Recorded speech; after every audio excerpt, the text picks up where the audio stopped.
Hello everyone, Uncle Jay here. Today we're going to learn hundred and thousand. Hundred is 百, B-A-I, third tone. And thousand is 千, 千 is first tone.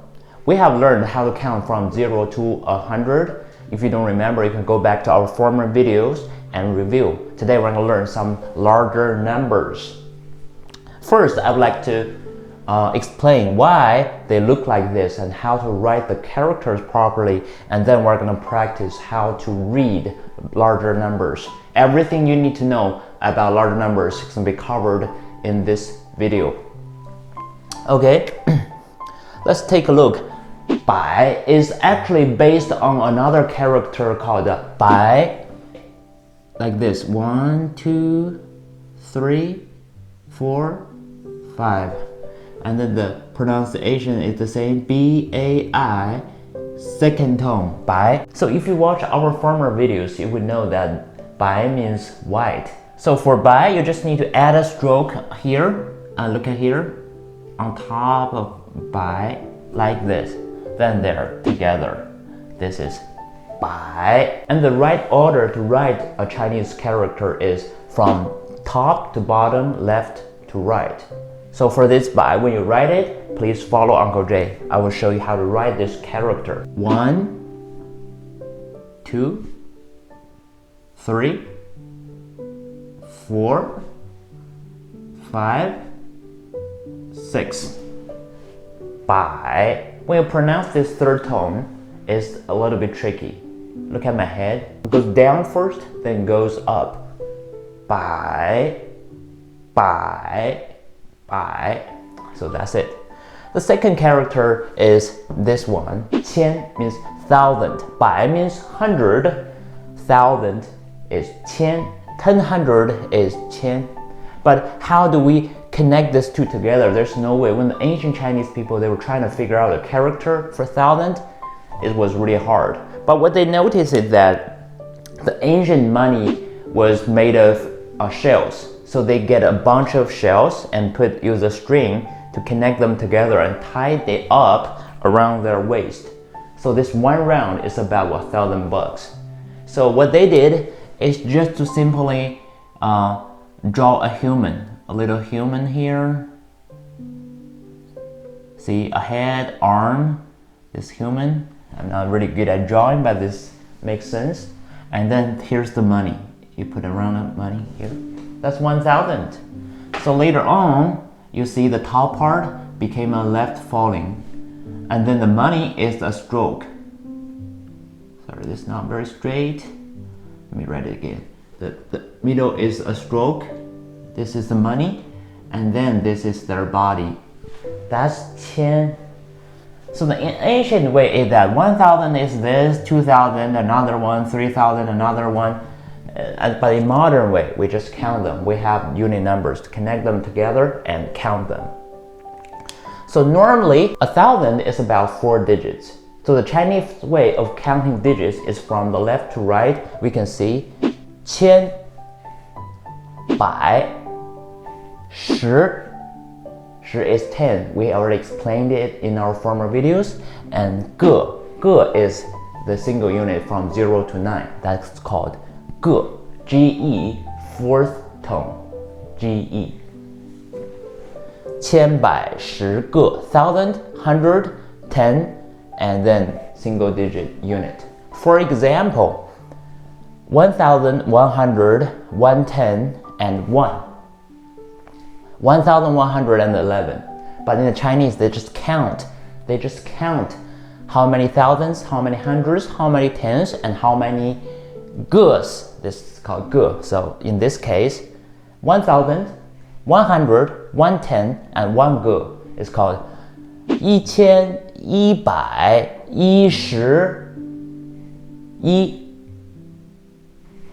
1,111. Okay, so you already know how to write those characters. We're gonna learn some more systematic way to count numbers. Basically, Uncle Jay would like you to know 3 rules. When you see a larger number without 0, that's one case, and the second is with 0. And then how to pronounce number 2. Number 2 has multiple pronunciations. So let's go through this step by step. When you see a larger number, up to thousands, and then you don't see 0 in it. For example, in this case, look at this letter, this number, 5,111. When you look at it, the first step is always see if there are zeros. So in this case, there are no zeros, so you're lucky. We just need to count how many thousands, how many hundreds, how many tens, how many goes in it. In this case, this number is made of 5,000 plus 100 plus 110 plus 1. Correct? So this is the relation. So when we count this, we just split it up. When you see a larger number, you just count 5,000, 100, 110, and 1. So the way to pronounce it is 5,000, 5,000, 100, 100, 110, 110, and 1. 5,111. The tricky thing is that when this 11 is in this 5,111, you have to pronounce it as 11 because you are counting how many tens there are. But if I cover this part, it's only 11, you call it 11, 10, 1, 10, 1, 11. But if I add this part, it's called 11, 5,111, 5,111. So that's the tricky thing of this one. So we covered that the number without 0. But if you see we have zeros in this number, it really depends. The first thing is you need to tell if there are numbers behind this 0. For example, 5,100. You see 5,100 and 0. So you don't have to read out 0. Just stop 5,100. That's it, because there are no numbers after 0. But if there are numbers after 0, you just simply read out 0 as ling, L-I-N-G, second tone ling. Uncle Jay already explained the character ling in our former videos. I will add the link here in the YouTube video. You can review. So, but if there are numbers after ling, you can read it as just simply ling. In this case, 5,100 ling 1. So 5,101. In this case, there are no numbers after 0. You just say 5,100. That's it.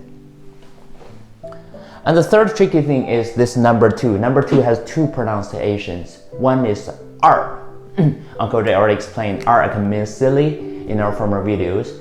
Also, there's another pronunciation, it's called liang.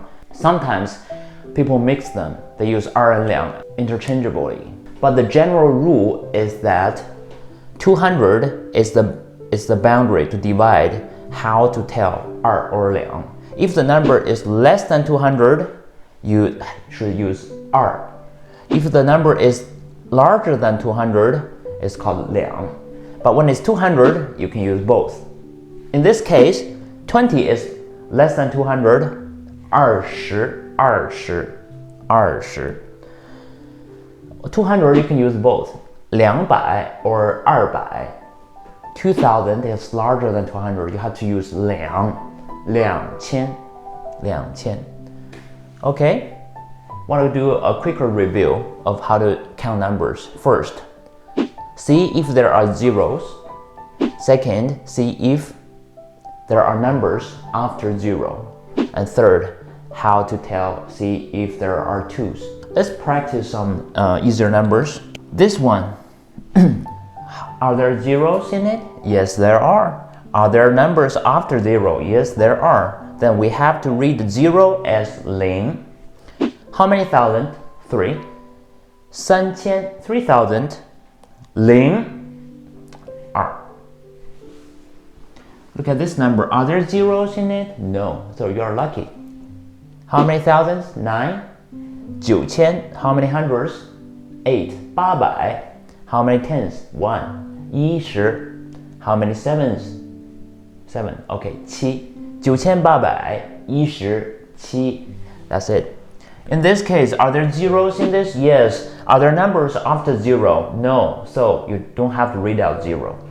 3000.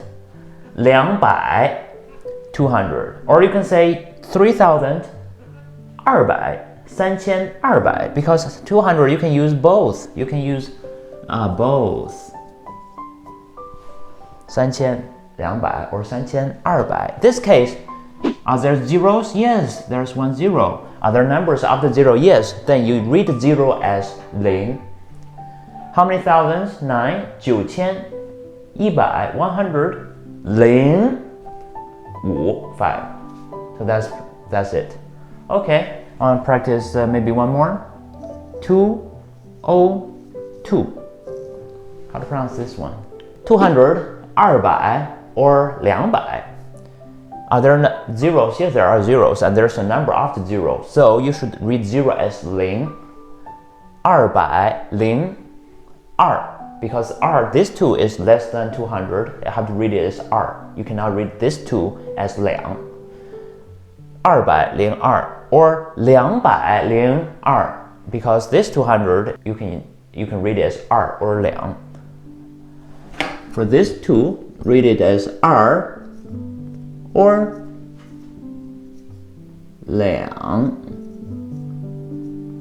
For this 2, read it as r or 2, because it's 200. So this 0 is 0, L-I-N-G, 0. For this 2 is so small, less than 200, you have to read it as r. 202, 202, 200, 0, r. So that's the trick of how to read larger numbers. So if you follow this step, I think you can master how to read larger numbers. The first is just to do a quick scan and see if there are zeros. And if there are no zeros, you are in good luck. It's just count how many thousands, how many hundreds, how many tens, and how many goes. But if there are zeros, see if there are numbers after zero. If there are, then you just read zero as 0. If there are non-numbers after zero, in this case, just don't read out. Don't read it. And the third is 2. When the number is less than 200, it's r. When the number is larger than 200, it's called 2. 2000, this 200 or 200. This less than 200 is 20. So that's how to read larger numbers. And for even bigger ones, Uncle Jay has having another video called super large numbers. You know, math is really hard, always gives Uncle Jay a headache. But I think you're smarter than Uncle Jay, you can figure it out. I'm looking forward to seeing you in our next video. Bye bye.